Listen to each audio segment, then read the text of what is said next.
अल्लामा दमीरी रहमतुल्लाहि अलैह ने हयातुल हैवान में लिखा है। क्या है? हजरत अबू अब्दुल्ला अंदलुसी रहमतुल्लाहि अलैह बहुत बड़े मुहद्दिस हैं, 12,000 मुरीदों के शेख हैं। उनकी मुरीदों में जुनैद बगदादी रहमतुल्लाहि अलैह है, अल्लामा शुबली रहमतुल्लाहि अलैह है। इतने बड़े बड़े औलिया के शेख हैं और ये 30,000 हदीसों के हाफिज हैं और ये कुरान मजीद को 7 खिरातों में पढ़ने वाले हैं। इतने बड़े मुहद्दिस, इतने बड़े अल्लाह वाले एक मर्तबा रास्ते से गुजरते थे, गिरजाघर को देखा, ईसाइयों के इबादत खाने को, तो उनके दिल में हल्कापन आ गया। ईसाई के बारे में कहने लग गए, ये कैसे घटिया लोग हैं, मूर्ति पूजा कर रहे हैं।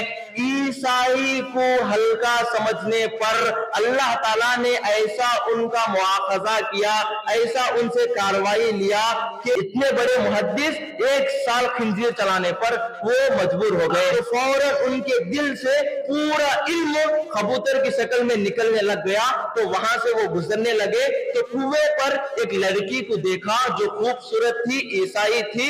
जाकर उससे कहने लगे, मैं तुमसे शादी करना चाहता हूं। तो उस वक्त वो लड़की कहने लगी, मेरे बाप से जाकर बात कर लो, मेरे बाप से बात कर लो, अगर वो राजी है तो मैं आपसे शादी करने के लिए तैयार हूं। तो बाप ईसाई पादरी था। जब बाप से जाकर बात किए तो उन्होंने कहा, आप अगर ईसाई बन जाएंगे 2 शर्तों से मेरा बेटी का निकाह आपसे कबूल है। क्या है? पहला, आप ईसाई बनना है, दूसरा ये है मेरे खिंजीर है उसको तुम चलाना है। अगर ये 2 शर्तें मंजूर है तो मैं अपनी बेटी से आपका निकाह करवा दूंगा। तो उन्होंने वो 2 शर्तों को कबूल कर लिया। बिल आखिर ऐसा ही हुआ, वो ईसाई भी बन गए और खिंजीर को चलाने पर भी वो राजी हो गए।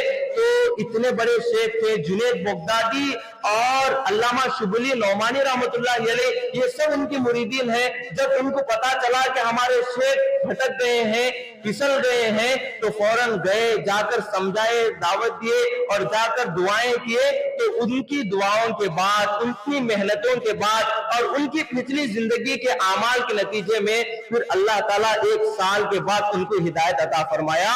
बाद में चलकर वो अपनी पिछली जिंदगी की तौबा किए और बाद में आकर वो अब फिर दोबारा से कलमा पढ़कर तौबा ताइब होकर जिंदगी गुजारे हैं। इसलिए हरगिज किसी के बारे में हल्का नहीं समझना चाहिए। ईसाई को हल्का समझने पर इतना बड़ा अजाब में अल्लाह ताला एक बड़े अल्लामा को मुब्तला कर दिया हो, तो हम अपने मुसलमान भाई को किसी एक जगह न आने पर अगर हल्का समझ रहे हैं तो फिर हमारा अंजाम कितना बुरा होगा।